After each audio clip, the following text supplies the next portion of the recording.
नमस्कार दोस्तों, स्वागत है आप सभी का आपके अपने YouTube चैनल वर्दी क्लासेज में। तो आज की इस क्लास में हम लोग देखेंगे एसएससी जीडी के लिए भारत का भूगोल।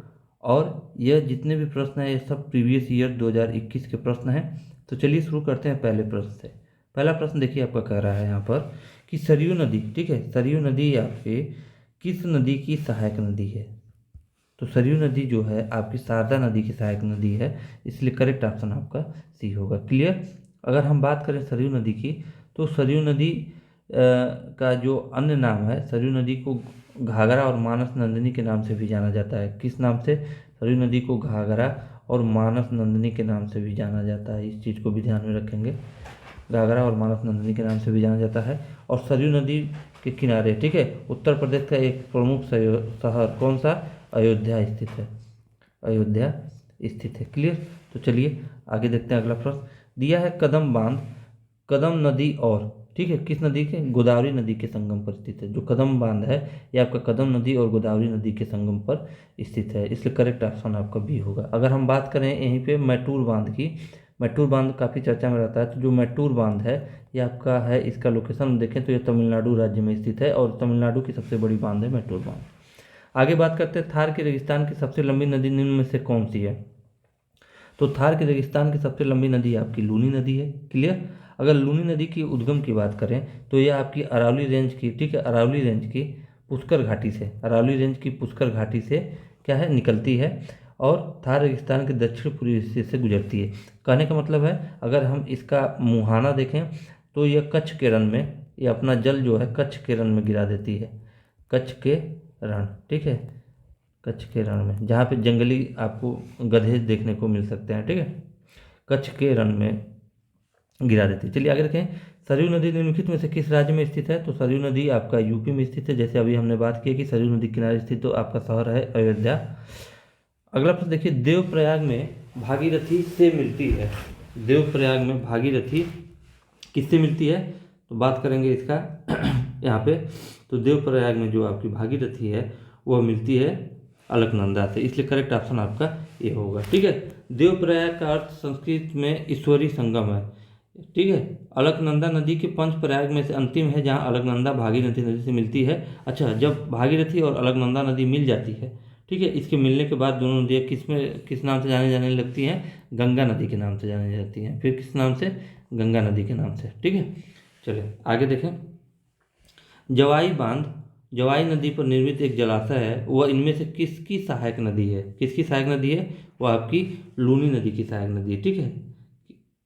तो जवाई नदी आपकी लूनी नदी की सहायक नदी है। ठीक है। आगे हम बात करें, और अगर इसकी बात करते हैं इस बांध की, तो ये पश्चिमी राजस्थान का सबसे बड़ा बांध है। ठीक है, पश्चिमी राजस्थान का सबसे बड़ा बांध है। आगे देखें, बेरीनाग जल स्रोत उत्तर भारत की, ठीक है, उत्तर भारत की झेलम नदी का मुख्य स्रोत है। जो बेरीनाग जल स्रोत है उत्तर भारत की झेलम नदी का मुख्य स्रोत है। झेलम नदी जो है, अगर हम बात करें तो लेह से बेरीनाग के पास शेषनाग झील से निकलती है। जो झेलम नदी है आपकी, वो ये आपकी निकलती है शेषनाग झील से। क्लियर, इस चीज़ को ध्यान में रखेंगे। आगे देखें यहाँ पे अगला प्रश्न देखिए, निम्नलिखित में से कौन सा बांध सुवर्ण रेखा नदी पर बनाया गया है? कौन सा बांध है इसमें से सुवर्ण रेखा नदी बनाया गया है? तो वह आपका है चांडिल। क्लियर। चांडिल बांध जो है सुवर्ण रेखा नदी बनाया गया है। यह बांध आपका कहाँ स्थित है? यह बांध आपका है झारखंड में। ये कहाँ पे स्थित है? झारखंड राज्य में चांडिल शहर में बनाया गया है। चलें आगे देखें, अगर एक इम्पॉर्टेंट चीज़ और जानेंगे तो सुवर्ण रेखा नदी पर एक जलप्रपात है जिसका नाम है हुंड्रू जलप्रपात। इस पॉइंट को भी याद रखिएगा, हुंड्रू जलप्रपात किस नदी पर है आपका? यह आपका सुवर्ण रेखा नदी पर।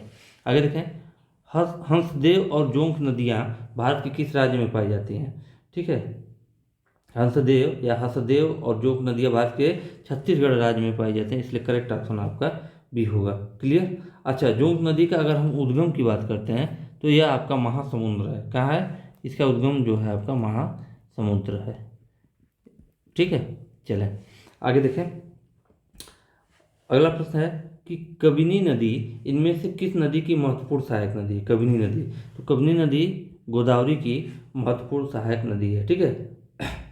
और आगे हम बात करें यहाँ पे अगर हम उद्गम की बात करते हैं तो कावेरी नदी की अगर हम उद्गम की बात करते हैं तो यह आपका निकलती है पश्चिमी घाट के ब्रह्मगिरी पर्वत से। पश्चिमी घाट के कहाँ से? यह आपकी ब्रह्मगिरी पर्वत से निकलती है कावेरी नदी। और वहीं बात करते हैं कृष्णा नदी की, तो ये पश्चिमी घाट के महाबलेश्वर, कहाँ से? पश्चिमी घाट के महाबलेश्वर, ठीक है, महाबलेश्वर से, पश्चिमी घाट के महाबलेश्वर से। और वहीं हम बात करते हैं गोदावरी की, ठीक है, तो गोदावरी की अगर हम उद्गम की बात करें तो यह आपका त्र्यंबकम पहाड़ी के, ठीक है, जो कि नासिक महाराष्ट्र से स्थित है। यह त्र्यंबकम पहाड़ी से आपका निकलती है, नासिक महाराष्ट्र से। क्लियर?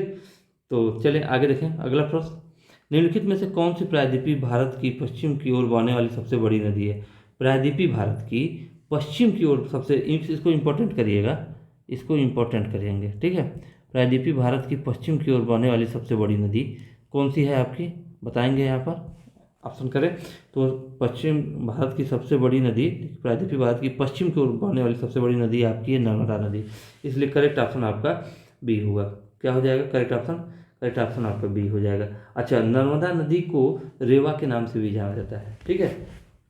और इसकी उत्पत्ति की बात करें तो यह आपकी अमरकंटक पहाड़ी से इसकी उत्पत्ति होती है। कहाँ से होती है? अमरकंटक से।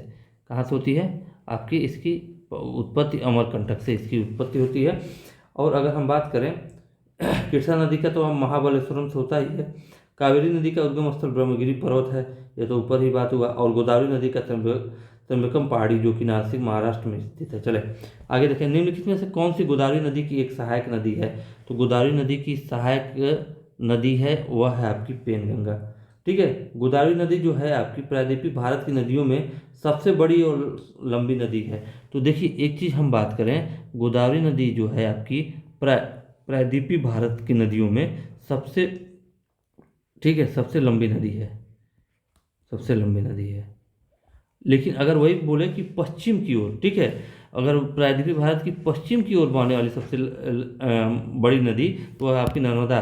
लेकिन सिर्फ अगर पूछे कि निम्नलिखित में से कौन सी नदी जो कि प्रायद्वीपीय भारत की सबसे बड़ी नदी है, ओनली इस तरह पूछ ले, या सबसे लंबी नदी, तो वह हो जाएगी आपकी गोदावरी। क्लियर? इसे दक्षिण गंगा भी कहते हैं। इसको क्या कहते हैं? इसे दक्षिण गंगा भी कहते हैं, या दक्षिण का गंगा भी कहते हैं। इसको किसको? गोदावरी को। इसको दक्षिणी गंगा या दक्षिण गंगा भी कहते हैं, गोदावरी नदी को ही कहते हैं। क्लियर? इस चीज़ को आप लोग ध्यान में रखेंगे। अगला प्रश्न देखते हैं। निम्नलिखित में से कौन सी नदी घाघरा नदी की सहायक नदी है? कौन सी नदी घाघरा नदी की सहायक नदी है? तो अभी ऊपर ही बात हुआ था सरयू नदी, अभी ऊपर इसके मतलब बात हो चुका है, चर्चा हो चुका है। चलिए, निम्नलिखित में से कौन सा बांध कावेरी नदी पर नहीं बना है? कौन सा बांध कावेरी नदी पर नहीं बना है? तो मेथन बांध। मेथन बांध जो है आपका कावेरी नदी पर नहीं बना है, यह आपका झारखंड राज्य में बराकर नदी के ऊपर बना है। अगर बात करें किस नदी पर बना है तो झारखंड में एक नदी है बराकर, ठीक है, यह आपका बराकर नदी पर बना हुआ बांध है आपका। कौन सा? मेथन बांध, ठीक है। चलिए आगे हम देखेंगे। निम्नलिखित में से कृष्णा नदी की एक सहायक नदी कौन सी है? कृष्णा नदी की एक सहायक नदी कौन सी है? तो वह है आपकी घाट प्रवाह। कौन सी है? घाट प्रवाह। तो कृष्णा नदी की सहायक नदी आपकी घाट प्रवाह है। घाट प्रवाह नदी अगर हम बात करें तो महाराष्ट्र और कर्नाटक राज्य में बहने वाली एक नदी है, ठीक है। चले आगे हम देखेंगे। नर्मदा नदी मध्य प्रदेश में, अब देखिए पूछ रहा है कि इसका उद्गम की बात कर रहा है, कहाँ से निकलती है? तो नर्मदा नदी जो मध्य प्रदेश की अमरकंटक की पहाड़ियों से निकलती है, इसका उद्गम स्रोत है, ठीक है। तो इसलिए करेक्ट ऑप्शन आपका बी होगा। अगला दिया है डैश और ताप्ती नदियाँ एक दूसरे से लगभग समानांतर बहती हैं लेकिन विपरीत दिशाओं में खुद को खाली कर लेती हैं। कौन कौन सी नदी? तो इसमें आप देखेंगे, इसमें होगा नर्मदा और ताप्ती नदियाँ एक दूसरे के लगभग समांतर बहती हैं। समांतर मतलब ये ऐसे एक दूसरे के लगभग समांतर बहती हैं लेकिन विपरीत दिशाओं में खुद को खाली कर लेती हैं। समझ गए ना? तो आगे चलें, अगले प्रश्न को देखते हैं। निम्नलिखित में से कौन सी नदी जास्कर और लद्दाख पर्वतमालाओं के बीच बहती है? जास्कर और पर्वतमालाओं के बीच बहती है कौन सी नदी? चलें, तो इसका आंसर जो हो जाएगा वो हो जाएगा आपका डी, सिंधु नदी। सिंधु नदी जो है आपका जास्कर और लद्दाख पर्वतमालाओं के बीच बहती है, ठीक है। भारत में यह नदी कश्मीर के लद्दाख और गिलगित बल्टिस्तान क्षेत्रों के माध्यम से उत्तर पश्चिम दिशा और बहते हुए, जिससे बाद में नंगा पर्वत से बाद बाईं ओर तेजी से घूमते हुए कहाँ जाती है? अंत में पाकिस्तान की ओर बहती है, ठीक है। यह पाकिस्तान की बहुत ही इंपॉर्टेंट नदी है सिंधु नदी, ठीक है। चलिए आगे देखें, अच्छा इतिहास के नाम से पूछे कि किस नदी का नाम आपका ऋग्वेद में मिलता है, तो सिंधु नदी का नाम आपका है। इस नदी का उल्लेख जो है आपका ऋग्वेद में भी मिलता है। क्लियर। और ऋग्वेद एक ऐसा वेद है जो आपकी इसकी जानकारी से आपकी पूर्व वैदिक काल की जानकारी मिलती है। यानी अगर पूछे कि पूर्व वैदिक काल में कौन से वेद लिखा गया था, तो मात्र ऋग्वेद आपका ऋग्वेद लिखा गया था। और उत्तर वैदिक काल की जब बात करता है, ठीक है, उत्तर वैदिक काल की, तो उत्तर वैदिक काल में आपके बाकी 3 वेद जो थे आपके उत्तर वैदिक काल में लिखे गए थे। चलिए, ये तो हिस्ट्री की बात हुई। आगे देखें, तिराप और नोआ नदियाँ किस भारतीय राज्य में बहती हैं? तिराप और इंपॉर्टेंट करेंगे, थोड़ा नाम भी अजीब सा है, तो यह आपका है अरुणाचल प्रदेश में। तिराप और नोआ नदियाँ अरुणाचल प्रदेश में बहती है। अरुणाचल प्रदेश में बहने वाली अन्य नदियाँ कौन कौन सी है? एक तो आपकी ब्रह्मपुत्रा है, यह तो आपको सबको पता है, ब्रह्मपुत्रा है, ठीक है। इसे अरुणाचल प्रदेश में दिहांग के नाम से, किसके नाम से जानते हैं हम? दिहांग के नाम से जानते हैं ब्रह्मपुत्रा को अरुणाचल प्रदेश में। बात समझ आए? उसके बाद यहाँ लोहित नदी है, दिबांग है, कावेंग है, सबनसिरी है, तेजू है, सुमदोरंग है, चू है, नमका है। तो बहुत नदियाँ हैं, लेकिन आप लोग इसको ध्यान में रखेंगे, ठीक है। चलिए आगे हम बात करें, यहाँ पे सिक्किम में बहने वाली नदियों की बात करते हैं। तो सिक्किम में अगर हम बहने वाली नदियों को देखें तो आपकी तीस्ता है, ठीक है। सिक्किम में बहने वाली नदियों की बात करें तो तीस्ता है आपकी, ठीक है। उसके बाद आपका है रेली है, ठीक है, रेली है, जलंधर है, ठीक है। ये सब सिक्किम में बहने वाली नदियाँ हैं। उसके बाद अगर हम बात करें गोवा की, तो गोवा की जो इम्पोर्टेंट नदी ध्यान रखेंगे, एक तो है आपकी मांडवी नदी या मांडवी नदी, ठीक है, और एक है आपकी जुआरी नदी। ये 2 इम्पोर्टेंट है गोवा की, इस चीज़ को ध्यान में रखिएगा, ठीक है। चलिए हिमाचल प्रदेश की अगर हम बात करते हैं तो हिमाचल प्रदेश में आपका चिनाब है, ठीक है, चिनाब इम्पोर्टेंट है आपका। फिर आपके यहाँ पे रावी भी है, ब्यास भी है, ठीक है। ये चिनाब, रावी, ब्यास, ये तीनों नदी, और सतलुज भी आपका हिमाचल प्रदेश में बहता है। तो ये आपकी नदियाँ हैं। मंदाकिनी नदी डैश में अलकनंदा नदी में मिलती है, तो कहाँ पे? तो मंदाकिनी नदी जो है आपका रुद्रप्रयाग में आपका अलकनंदा से मिलती है, ठीक है। यह नदी जो है भारत के उत्तराखंड राज्य में बहने वाली एक हिमालयी नदी है। यह अलकनंदा नदी की एक मुख्य उपनदी है जो स्वयं गंगा नदी का एक स्रोत धारा है। क्लियर। चलें आगे हम बात करेंगे। अगला देखें, दिया है बुरही दिहिंग निम्नलिखित में से किस नदी की सहायक नदी है? तो बुरही दिहिंग जो है आपकी ब्रह्मपुत्र नदी की सहायक नदी है, इसलिए करेक्ट ऑप्शन आपका ये होगा। क्लियर। बुरही दिहिंग नदी की बात करें तो भारत के असम और अरुणाचल प्रदेश राज्यों में बहने वाली नदी है। कहाँ कहाँ ये बहती है? यह आपका असम, ठीक है, असम में देखने को मिलेगा, और अरुणाचल प्रदेश में। कहाँ पे? अरुणाचल प्रदेश में ये नदी आपको देखने को मिलेगी बहती हुई।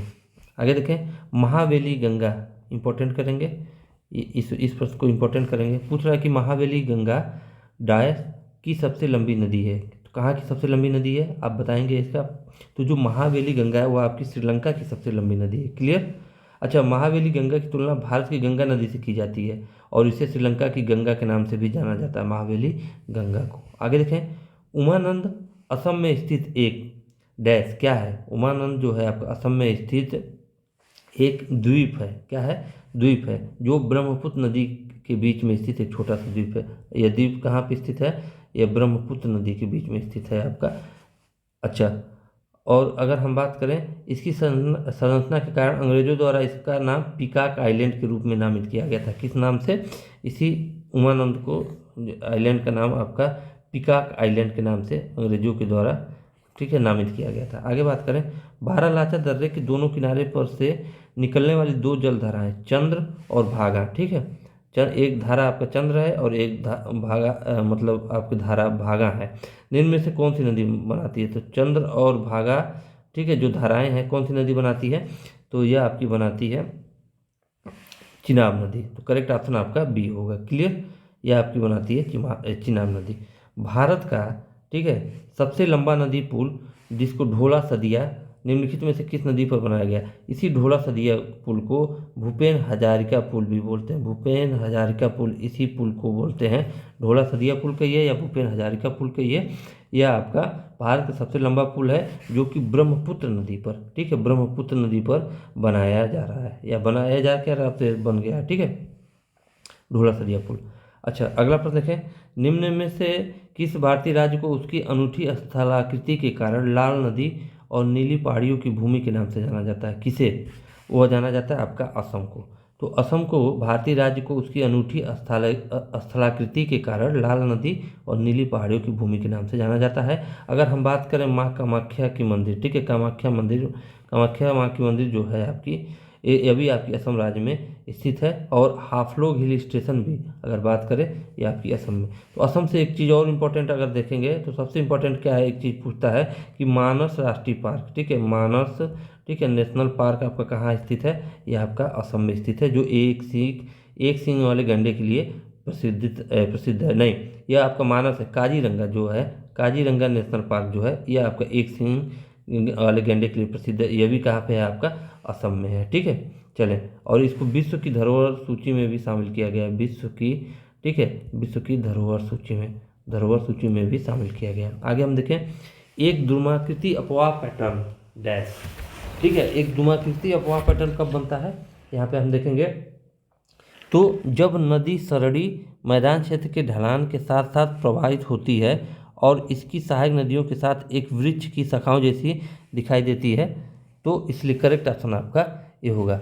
यह एक तरह का अपवाह प्रतिरूप है जिसमें नदी की धाराएं, नदी की मुख्य धारा में उसकी शाखाएं इस तरह आके जुड़ती हैं जैसे इनसे बनने वाली ज्यामितीय प्रतिरूप किसी पेड़ की शाखाओं के, ये ऐसे समझिएगा, ठीक है। अब यहाँ से ऐसे नदियाँ आके ऐसे जुड़ती हैं, इसमें ऐसे आके नदियाँ जुड़ रही हैं, क्लियर।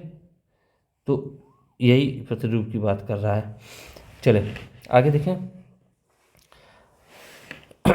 और अगर हम बात करें उत्तर भारत की जो नदियाँ होती हैं जो समतल मैदानों में बहती हैं, इसी किस्म का प्रतिरूप बनाती हैं। अगला प्रश्न देखें, Salal hydro electric power station निम्नलिखित में से किस नदी पर बनाया गया। सलाल, इंपॉर्टेंट करिएगा, ये आपका बनाया गया है चिनाब नदी पर, क्लियर। तो जो Salal hydro electric power station है आपका चिनाब नदी पर बनाया गया है। अगर हम बात करें सलाल पावर स्टेशन की, तो यह सिंधु जल संधि तंत्र के तहत जम्मू और कश्मीर में भारत द्वारा निर्मित पहली जल, तो यह आपकी जम्मू एंड कश्मीर में भारत द्वारा जो निर्मित है पहली आपका क्या कहेंगे इसको, जल विद्युत परियोजना है। कौन सा, सलाल हाइड्रो इलेक्ट्रिक पावर। चलें आगे देखें, इलाहाबाद के पास डैश में एक परिष्कृत जल संचयन प्रणाली थी जो प्राचीन काल में भी गंगा नदी के बाढ़ के पानी को नहर द्वारा निकाल देती थी। तो कौन सा था आपका, इसका हम आंसर करेंगे तो वह था आपका श्रृंगवेरपुर, ठीक है, क्या था, श्रृंगवेरपुर। यह आपका क्या था कि यह जल प्रबंधन का पहला प्रमाण सिंधु घाटी खुदाई के दौरान मिला था। वर्तमान में सिंगरौर नामक स्थान ही श्रृंगवेरपुर नाम से जाना जाता है, ठीक है। चलें अगला प्रश्न देखें, दिया निम्नलिखित में से कौन सा राज्य यमुना नदी के जलग्रहण क्षेत्र के अंतर्गत नहीं आता है, यमुना नदी के जलग्रहण के क्षेत्र के अंतर्गत, तो वह है आपका पंजाब। तो 30 का हो जाएगा करेक्ट ऑप्शन आपका डी, ठीक है। अच्छा, यमुना की बात करते हैं तो ये गंगा की सबसे बड़ी सहायक नदी है। क्या है, गंगा की सबसे बड़ी सहायक नदी कौन सी है आपकी, ये वह है आपकी यमुना नदी। इस चीज़ को भी हम ध्यान रखेंगे, गंगा की सबसे बड़ी सहायक नदी। आगे हम देखेंगे यहाँ पर अगला प्रश्न दिया है कि रेचना दोआब निम्न में से किन दो नदियों के बीच स्थित है। तो रेचना दोआब जो है आपका रावी और चिनाब नदियों के बीच स्थित है, क्लियर। ब्यास और सतलुज नदी के बीच का क्षेत्र विशेषता दोआब कहलाता है। रेचना दोआब कहलाता है आपका रावी और चिनाब, और ब्यास और सतलज के बीच स्थित जो दोआब है उसको हम बोलते हैं विशेषता दोआब। इसको ध्यान रखिएगा, इंपॉर्टेंट कर लीजिएगा, इसको बोलते हैं विशेषता दोआब, क्लियर। क्या बोलते हैं, विशेषता दोआब। और अगर हम आगे बात करें यहाँ पे तो रावी नदी, ठीक है, रावी नदी और ब्यास नदी के बीच का जो क्षेत्र है, अगर रावी और ब्यास की बात करते हैं, रावी, ठीक है, रावी और ब्यास की बात करते हैं, ठीक है, इनके बीच की स्थित जो दोआब है, उसको हम बोलते हैं बारी दोआब। क्या बोलते हैं, बारी, ठीक है, बारी दोआब। इस चीज़ को भी ध्यान रखेंगे। चलिए आगे देखें, भारत के पंजाब से निकलने वाली 5 नदियाँ पाकिस्तान में मिथनकोट में नदी में मिल जाती है। तो किस नदी में मिल जाती है, तो पाकिस्तान को पता है सबसे इम्पोर्टेंट नदी सिंधु नदी है। तो जो 5 नदियाँ वो जाके किस में मिल जाएंगे, पाकिस्तान के सिंधु नदी में जाके मिल जाएंगे, क्लियर। अच्छा, अब हम बात करें कि पंजाब की अगर हम बात यहाँ हो रही है तो पंजाब की जो सबसे लंबी नदी है, पंजाब की सबसे लंबी नदी की बात करते हैं तो जो पंजाब की सबसे लंबी नदी है वह है आपका सतलुज, ठीक है। तो जो सतलुज है वह आपकी पंजाब की सबसे लंबी नदी है। इस फैक्ट को भी ध्यान में रखेंगे। आगे देखें, निम्नलिखित में से कौन सी नदी अरब सागर से नहीं मिलती है? यही तो इम्पोर्टेंट है, ठीक है, कौन सी नदी अरब सागर से नहीं मिलती है, इसी को देखेंगे, ठीक है। तो यहाँ पे हो जाएगा करेक्ट ऑप्शन आपका बी, तुंगभद्रा नदी। यह जो है आपका अरब सागर से नहीं मिलती है, जबकि नर्मदा की बात करें, आपकी मांडवी की बात करें, साबरमती की बात करें, तो यह सब अरब सागर में जाके मिलती है, अरब सागर की शाखा है, ठीक है। तुंगभद्रा नदी जो है आपकी, यह आपकी क्या है, कृष्णा नदी की सहायक नदी है। किसकी सहायक नदी है? यह आपकी कृष्णा की, ठीक है, कृष्णा नदी की सहायक नदी है तुंगभद्रा नदी। क्लियर। चलिए आगे हम देखेंगे, भारत में किस निर्जन द्वीप में एक पक्षी अभ्यारण्य स्थित है? ठीक है, किस निर्जन द्वीप में? तो वह है आपकी पिट्टी द्वीप। पिट्टी द्वीप जो है आपका, इसमें आपका एक पक्षी अभ्यारण्य स्थित है, और यह आपका जो है, यह किस द्वीप में है? यह आपका है लक्षद्वीप में। किस में है? लक्षद्वीप में। लक्षद्वीप में आपका, लक्षद्वीप समूह के केंद्र शासित प्रदेश में निर्जन द्वीप है। क्लियर। चलें, अगर लक्षद्वीप में द्वीपों की संख्या की बात करें तो टोटल 36 द्वीप हैं लक्षद्वीप में। आगे देखें, कुलिक पक्षी अभ्यारण्य निम्नलिखित में से किस राज्य में स्थित है? तो कुलिक पक्षी अभ्यारण्य जो है आपका पश्चिम बंगाल में स्थित है, इसलिए करेक्ट ऑप्शन आपका डी होगा। क्लियर। चलें अगले प्रश्न को देखें। यहाँ पे मुरलेन राष्ट्रीय उद्यान निम्नलिखित में से किस राज्य में स्थित है? मुरलेन राष्ट्रीय उद्यान आपका किस राज्य में स्थित है? तो वह स्थित है आपका मिजोरम में। क्लियर। यह उद्यान जो है म्यांमार के साथ भारत की अंतर्राष्ट्रीय सीमा के साथ लगा हुआ है। यह आपका जो उद्यान है, यह आपकी म्यांमार, ठीक है, म्यांमार एंड, ठीक है, इंडिया के साथ, म्यांमार एंड इंडिया के बॉर्डर के साथ लगा हुआ है। चलें आगे देखें, सिरोही या सिरुई राष्ट्रीय उद्यान निम्नलिखित में से किस राज्य में स्थित है? तो वह आपका स्थित है किसमें? मणिपुर में। करेक्ट ऑप्शन आपका सी होगा।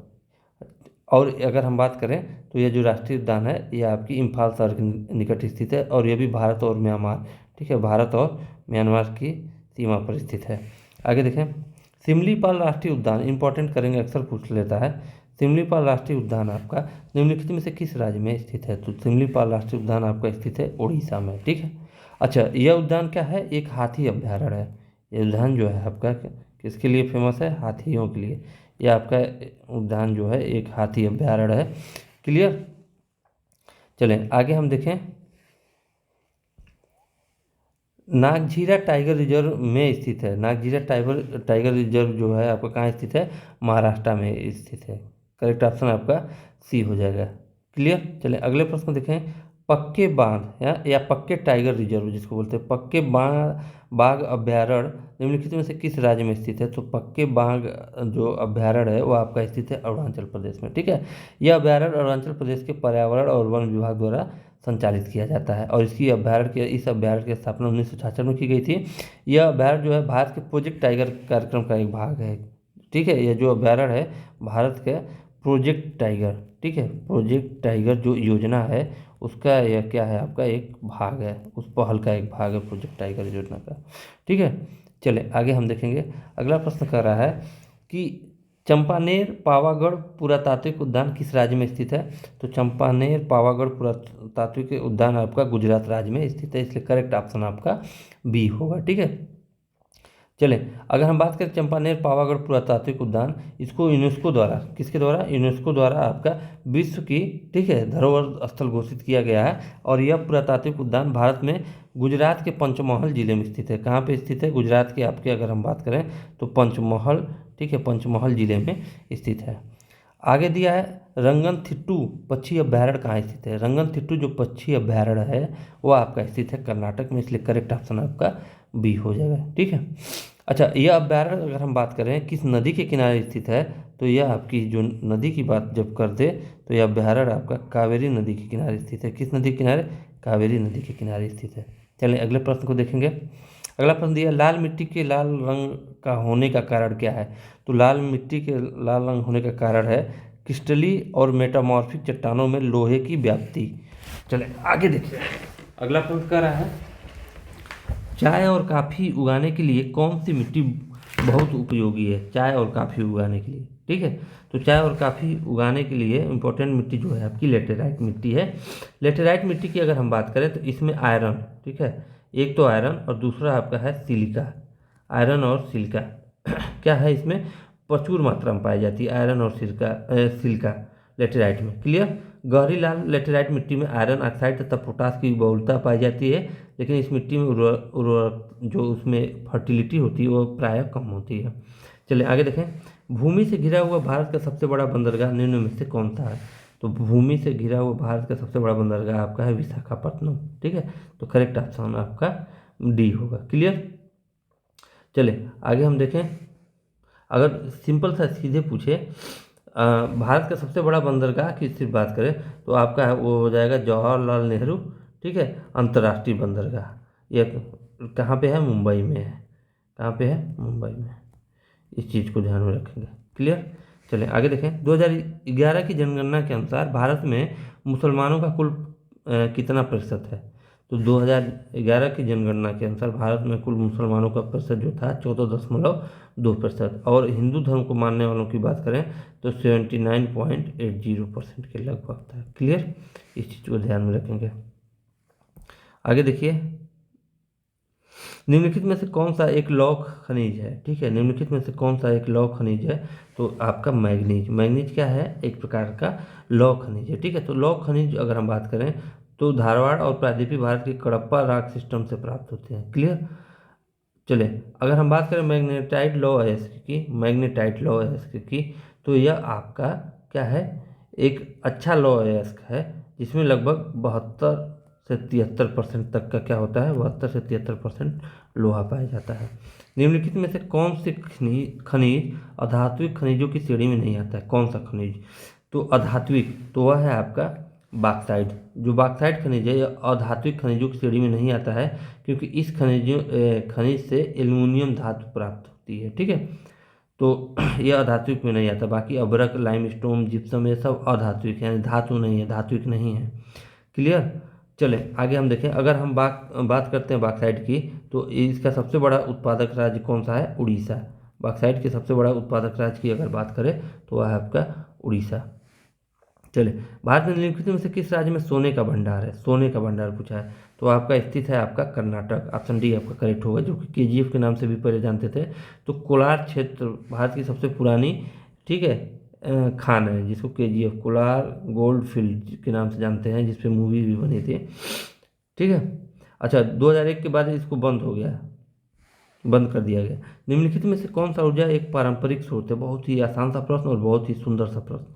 पारंपरिक पूछा है। ठीक है, कौन सा इसमें एक ऊर्जा पारंपरिक ऊर्जा है? तो वह आपका ऑप्शन है कोयला। कोयला ऊर्जा एक पारंपरिक स्रोत है। ऊर्जा के वे स्रोत जो लंबे समय से उपयोग में आ रहे हैं ऊर्जा का पारंपरिक स्रोत कहलाते हैं, जैसे प्राकृतिक गैस हो गया, तेल हो गया, कोयला हो गया, या परमाणु जैसे पारंपरिक ऊर्जा स्रोत जो कि सीमित हैं लेकिन फिर भी अधिकांश ऊर्जा उत्पादन इन्हीं माध्यमों से होता है, उनको बोलते हैं पारंपरिक ऊर्जा स्रोत। क्लियर। अच्छा, कोयला, तेल और प्राकृतिक गैस जैसे जीवाश्म ईंधन ऊर्जा के महत्वपूर्ण गैर नवीकरण स्रोत हैं, और ये आज दुनिया में विद्युत ऊर्जा पैदा करने के प्राथमिक स्रोत भी हैं। आगे देखें। निम्नलिखित में से कौन सी परिस्थिति काफ़ी बागानों को नुकसान पहुंचा सकती है? ठीक है, कौन सी परिस्थिति है आपकी? तो वह है आपकी दानों के पकने के समय वर्षा का होना। जब दाने पक रहे होंगे उस समय वर्षा हो जाएगा तो यह आपके लिए क्या होते हैं? नुकसानदायक होती है। और अगर बात करें इसके लिए जो मिट्टी, उपयुक्त मिट्टी होती है जो है आपकी काफ़ी के बागानों के लिए, तो वह होती है आपकी लेटराइट मिट्टी। अभी ऊपर हमने चर्चा किया भी था इसका। कौन सी मिट्टी हो जाएगी? लेटराइट मिट्टी। और कर्नाटक जो है आपका, कर्नाटक जो है देश का सबसे बड़ा कॉफ़ी उत्पादक राज्य है, जो लगभग पूरे भारत में 71% कॉफ़ी का उत्पादन करता है। ठीक है। केरल में अगर हम बात करें, केरल में कॉफ़ी का एक जो प्रजाति आपको देखने को मिलता है अरेबिका। क्या नाम है उसका? अरेबिका और रोबिस्टा। अरेबिका एंड, ठीक है, रोबस्टा काफ़ी आपका कहाँ देखने को मिलेगा? केरल में। क्लियर। चलिए आगे देखें। भारत में प्रथम गौ कैबिनेट की स्थापना निम्नलिखित में से किस राज्य में की गई थी? क्लियर। तो भारत में प्रथम गौ कैबिनेट की स्थापना आपकी मध्य प्रदेश राज्य में की गई थी। अच्छा, यह जो गौ कैबिनेट की स्थापना की गई थी, गाय की सुरक्षा और उनकी बेहतर देखरेख के लिए राज्य सरकार का यह अहम फैसला लिया गया था राज्य सरकार द्वारा। ठीक है। आगे हम देखें। भारत में निम्नलिखित में से किस फसली मौसम में तरबूज, खरबूज आदि का उत्पादन किया जाता है? तो वह किया जाता है आपका जायद। ठीक है, ये सब जायद की फसलों के अंतर्गत आते हैं। इस वर्ग की फसलों में तेज गर्मी और शुष्क हवाएं सहन करने की क्षमता होती है। उत्तर भारत में फसलें मुख्यतः मार्च से अप्रैल में बोई जाती हैं और मुख्यतः जून में ही क्या होता है, जून में ही इसकी कटाई हो जाती है। आगे देखें, अपने वर्धन काल के दौरान मूंगफली की खेती के लिए कितनी न्यूनतम वर्षा आवश्यक है?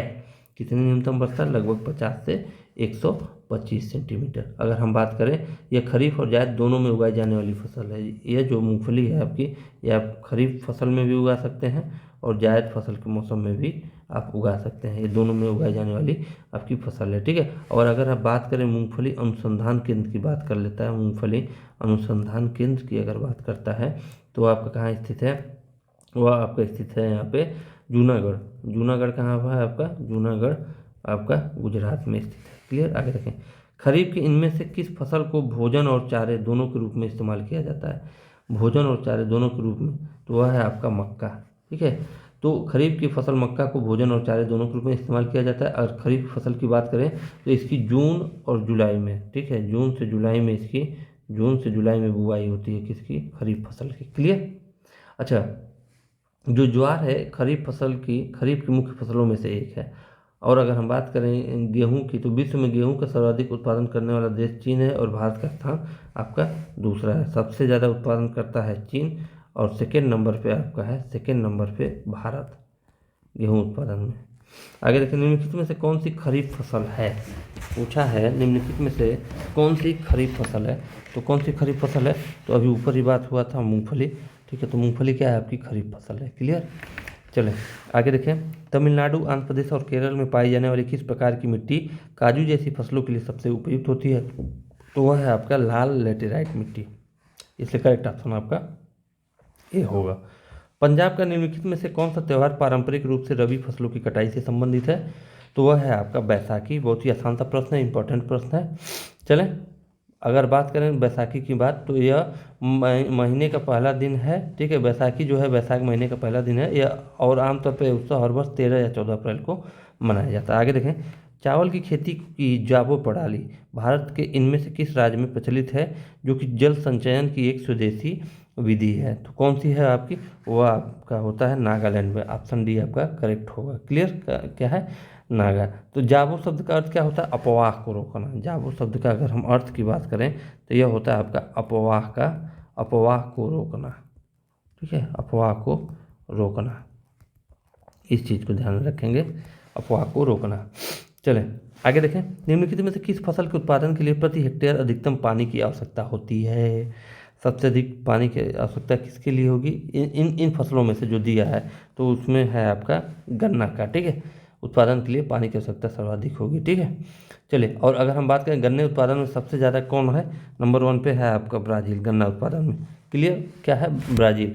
और भारत की बात करें तो भारत आपका दूसरे नंबर पर है गन्ना उत्पादन में। और इस भारत में बात करें फर्स्ट नंबर पर आपका है गन्ना उत्पादन में यूपी। क्लियर? चलिए अगले प्रश्न को देखते हैं। शून्य बजट या प्राकृतिक खेती में कौन सा राज्य अग्रणी है? कौन सा राज्य अग्रणी है? तो वह है आपका कर्नाटक। Option C. शून्य बजट प्राकृतिक खेती में कर्नाटक राज्य अग्रणी है, ठीक है। शून्य बजट या प्राकृतिक खेती जो है इसमें किसान केवल स्वयं के द्वारा बनाई गई खाद और अन्य संसाधन का प्रयोग करते हैं, ठीक है। तो इसमें कर्नाटक क्या है? नंबर 1 पे है। आगे देखें, उस भूमि का वैज्ञानिक नाम क्या है जिस पर फसलें उगाई जाती हैं? तो उसका नाम है कृषि भूमि। क्या नाम है? कृषि भूमि। इसलिए ऑप्शन बी आपका क्या हो जाएगा? करेक्ट, ठीक है। अच्छा, चलें आगे देखें, चाय और काफ़ी किस मिट्टी में उगाई जाती है? अभी बात हुआ है, बार बार बात हो रहा है। देखिए इंपॉर्टेंट है ये लेटेराइट मिट्टी। लेटेराइट मिट्टी काफ़ी इंपॉर्टेंट है, बार बार ये हो रहा है, ठीक है। आगे हम देखें, लोहा और इस्पात, ठीक है। लोहा और इस्पात उद्योगों के संदर्भ में शहरों और राज्यों का निम्नलिखित में से कौन सा युग्म सही है? पूछा है। कौन सा युग्म आपका सही है? कौन सा युग्म सही है?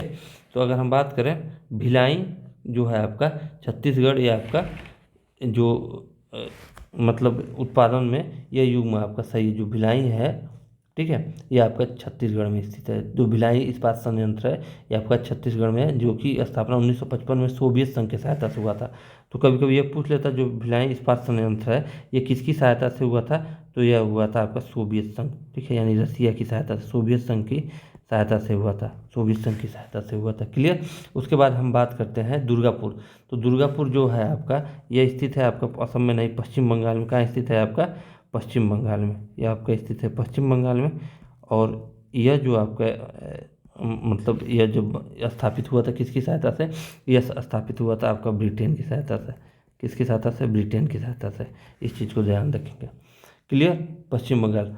और बोकारो स्टील प्लांट की बात करते हैं तो यह कहाँ है? झारखंड में नहीं है, यह आपका मतलब बिहार में नहीं है, आपका है झारखंड में। कहाँ पे है? झारखंड में। और यह आपका बना था किसकी मदद से? यह भी आपकी सोवियत संघ की मदद से बना था। ठीक है, किसकी मदद से बना था? सोवियत संघ की मदद से बना था। चलें आगे हम देखेंगे। अगला प्रश्न दिया है कि Tata iron and steel company TISCO की स्थापना किस वर्ष हुई थी? मोस्ट इंपॉर्टेंट करिएगा, क्या मोस्ट इंपॉर्टेंट। तो किस वर्ष हुई थी? तो वह हुई थी 1907 1907 में। Tata iron and steel company की स्थापना 1907 में हुई थी। इसलिए करेक्ट ऑप्शन आपका ये होगा। अच्छा, अगर हम बात करें लोकेशन की तो ये झारखंड के जमशेदपुर में स्थित है। अगला देखें, अमेरिकी भूवैज्ञानिक चार्ल्स वेल्ड और दोराबजी टाटा ने लोहे के अयस्कों की खोज कहाँ की थी? कहाँ की थी? राजहारा की पहाड़ी में। कहाँ की थी? राजहारा की पहाड़ी में। ठीक है, चलिए अगले प्रश्न को देखें। भूमि से घिरा हुआ भारत का सबसे बड़ा बंदरगाह निम्न में से कौन सा है? देखिए फिर आ गया है आपका, 2021 में भी पूछा था और 2019 वाले प्रश्न में भी आया है। कौन सा हो जाएगा आपका? विशाखापत्तनम। ठीक है, विशाखापत्तनम। अगला प्रश्न देखें, चिल्का झील जो कि भारत की सबसे बड़ी खारे पानी की झील है किस राज्य में स्थित है? बहुत ही आसान सा प्रश्न है। जो चिल्का झील है भारत की सबसे बड़ी खारे पानी की झील है, आपका उड़ीसा में स्थित है। और इस झील का अधिकतम जो कि लंबाई की बात करें तो 64.3 आपका क्या है? किलोमीटर है। चलें आगे हम देखें, तमिलनाडु या तमिलनाडु, ठीक है, जनजाति द्वारा मनाया जाने वाला त्यौहार कौन सा है? तमिलनाडु, जिसको मिस्सी जनजाति भी बोलते हैं। क्या बोलते हैं? मिस्सी जनजाति। इस चीज़ को भी ध्यान में रखेंगे, तमिलनाडु या मिस्सी जनजाति जो है, ठीक है, इसके द्वारा मनाया जाने वाला त्यौहार कौन सा? वह है आपका मिस्मी। ठीक है, मिस्सी जनजाति है, इसके द्वारा मनाया जाने वाला त्यौहार आपका है मिस्मी। चलिए आगे देखें, भारत में निम्नलिखित में से कौन सी जनजाति सर्वाधिक संख्या में पाई जाती है? कौन सी जनजाति सर्वाधिक संख्या में पाई जाती है बताएं? इसमें भारत में कौन सी जनजाति सर्वाधिक संख्या में पाई जाती है? तो वह है आपकी गोंड जनजाति। ऑप्शन डी आपकी हो जाएगी करेक्ट। और भारत में गोंड जनजाति सर्वाधिक मात्रा में पाई जाती है क्योंकि मध्य भारत की सबसे बड़ी जनजाति है। 4 गोंड जनजातियाँ हैं, एक राजगोंड है, एक मांडिया गोंड है, एक धू गोंड है, एक खतुलवार गोंड है। क्लियर? ये सब नहीं पूछेगा एग्जाम में। 2011 की गणना के अनुसार निम्नलिखित में से कौन सा राज्य एम्पावर्ड एक्शन ग्रुप EAG राज्यों में नहीं आता है? तो वह है आपका पंजाब। करेक्ट ऑप्शन आपका हो जाएगा। ठीक है, एम्पावर्ड एक्शन ग्रुप राज्यों में नहीं आता है। भारत में बिहार है आपका, झारखंड है, छत्तीसगढ़, मध्य प्रदेश, उड़ीसा, राजस्थान, उत्तरांचल और उत्तर प्रदेश के 8 राज्य, ठीक है, सामाजिक आर्थिक रूप से पिछड़े हैं राज्य हैं। ठीक है, उत्तर प्रदेश और उत्तर प्रदेश, ये जो 8 राज्य हैं ये सामाजिक आर्थिक रूप से पिछड़े राज्य हैं। इन्हें EAG एम्पावर्ड एक्शन ग्रुप राज्यों में के रूप में जाना जाता है। ठीक है, आगे देखें, 2011 की जनगणना के अनुसार निम्नलिखित में से किस राज्य का लिंग अनुपात 900 से कम है? किस राज्य का? तो वह है आपका हरियाणा का। करेक्ट ऑप्शन आपका भी होगा। 2011 जनगणना 2011 के अनुसार निम्नलिखित में से किस राज्य में जनसंख्या घनत्व भारत में सबसे कम है? सबसे कम किस में है? आपका अरुणाचल प्रदेश में। इसलिए करेक्ट ऑप्शन आपका डी होगा। क्लियर? चलिए अगले प्रश्न को हम देखते हैं। अगला प्रश्न कह रहा है कि 2011 की जनगणना के अनुसार निम्नलिखित में से किस राज्य में लिंगानुपात प्रति 1000 पुरुषों की तुलना महिलाओं यानी 1000 से अधिक है? किस राज्य में? तो वह राज्य आपका सबसे शिक्षित राज्य भी है, वह है आपका केरल। करेक्ट ऑप्शन आपका भी होगा। अगर हम बात करें, ठीक है, भारत में सबसे पहली जनगणना किसने कराई थी? तो वो कराई थी आपकी मेयो ने। किसने? लॉर्ड मेयो ने कराई थी। भारत में सबसे पहले जनगणना किसने कराई? लॉर्ड मेयो ने। और किस वर्ष कराई थी? तो कराई थी 1872 ईस्वी में। 2011 की जनगणना के अनुसार निम्नलिखित में से किस राज्य की जनसंख्या घनत्व 800 से अधिक थी? किस राज्य की जनसंख्या घनत्व? तो वह थी आपकी केरल। केरल की जनसंख्या घनत्व आपकी 800 से अधिक थी। अगला देखें, भारत की 2011 की जनगणना के अनुसार देश में सर्वाधिक कस्बे हैं। कितने कस्बे हैं? तो वह है लगभग 4041 कस्बे हैं। अच्छा, अगर हम बात करें भारत की जनगणना जो है ये किस सूची का विषय है? ये संघ सूची का विषय है कि राज्य सूची का है कि समवर्ती सूची का? तो यह जो भारत की जनगणना है यह आपकी संघ सूची का विषय है। किसका है? संघ सूची का विषय है। इस चीज़ को ध्यान रखेंगे। 2011 की जनगणना के अनुसार भारत का सबसे कम जनसंख्या वाला राज्य कौन सा है? ठीक है, सबसे कम जनसंख्या वाला राज्य कौन सा है? तो वह है आपका सिक्किम। इसलिए करेक्ट ऑप्शन आपका बी होगा। क्लियर? अगर हम यूपी का अगर हम डेंसिटी पूछ लें, जनसंख्या घनत्व, तो वह आपका है 829, ठीक है, 829 प्रति किलोमीटर स्क्वायर। चलें आगे देखें। 2011 की जनगणना के अनुसार भारत में मुसलमानों का कुल प्रतिशत, अभी ऊपर ही चर्चा हुआ था, तो 14.2% है।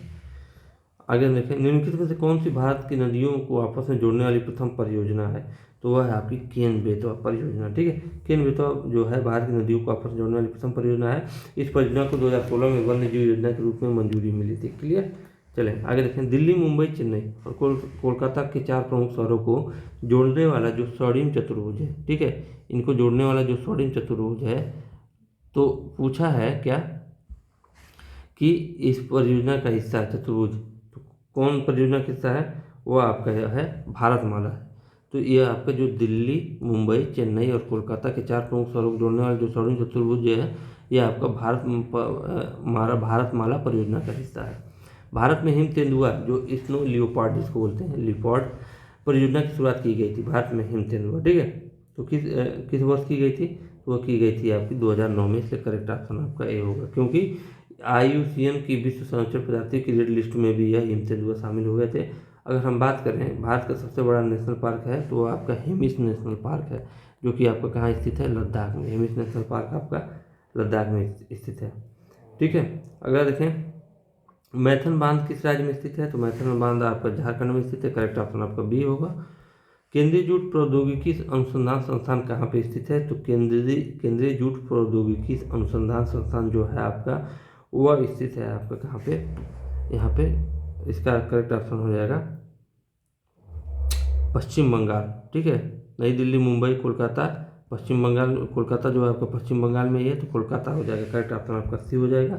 चलिए आगे देखें। विक्रमशिला गंगा डॉल्फिन वन्यजीव अभ्यारण्य निम्नलिखित किस राज्य में स्थित है, आसान सा प्रश्न है, बिहार में स्थित है, करेक्ट ऑप्शन आपका बी होगा। चलें अगले प्रश्न को देखें। निम्नलिखित में से कौन सा स्मारक राजस्थान में स्थित है, कौन सा स्मारक जो है आपका राजस्थान में स्थित है, तो वह है आपका हवा महल। हवा महल कहाँ आपका स्थित है, राजस्थान में, और यह आपका एक 5, ठीक है, 5 मंजिल वाला क्या है आपका स्मारक है या इमारत है, जिसको महाराजा सवाई प्रताप सिंह ने बनवाया था।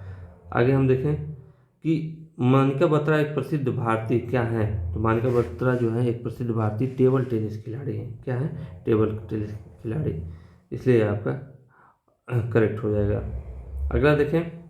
माउंट सिनिओल्चू भारत के किस राज्य में स्थित है, इंपॉर्टेंट करेंगे। माउंट सिनिओल्चू भारत के सिक्किम राज्य में स्थित है, इसलिए करेक्ट ऑप्शन आपका सी होगा। यह जो है कंचनजंगा से सटी हरी झील के पास स्थित है, जो राज्य की सबसे ऊंची चोटी है, ठीक है, और यह चोटी दुनिया की तीसरी सबसे ऊंची चोटी भी है। आगे हम देखें।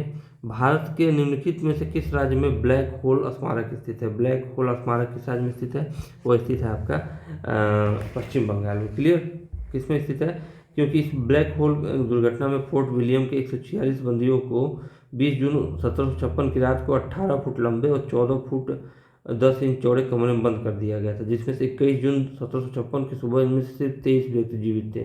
इसी को काल कोठरी नामक घटना के नाम से जाना जाता है, ठीक है। अगला देखें।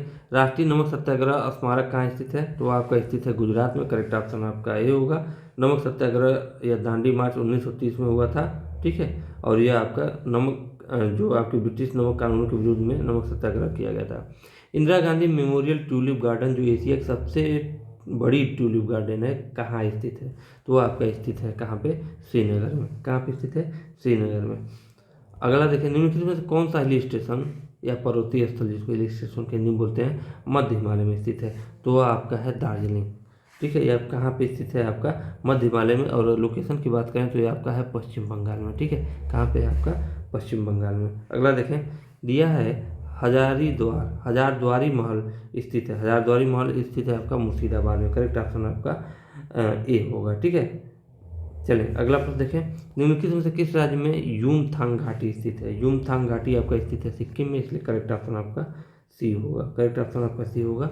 निम्नलिखित में से कौन सा शब्द कर्नाटक पठार के पहाड़ी भागों को दर्शाता है, कौन सा शब्द, तो वह है मलनाड। क्या है आपका, मलनाड जो शब्द है कर्नाटक पठार के पहाड़ी भागों को दर्शाता है।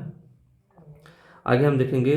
जोग झरना जो कि एक प्रसिद्ध पर्यटन स्थल है, यह आपकी दक्षिण कर्नाटक पठार पर स्थित है, जोग, ठीक है, जोग जलप्रपात, जोग या गरसोप्पा जिसको बोलता है।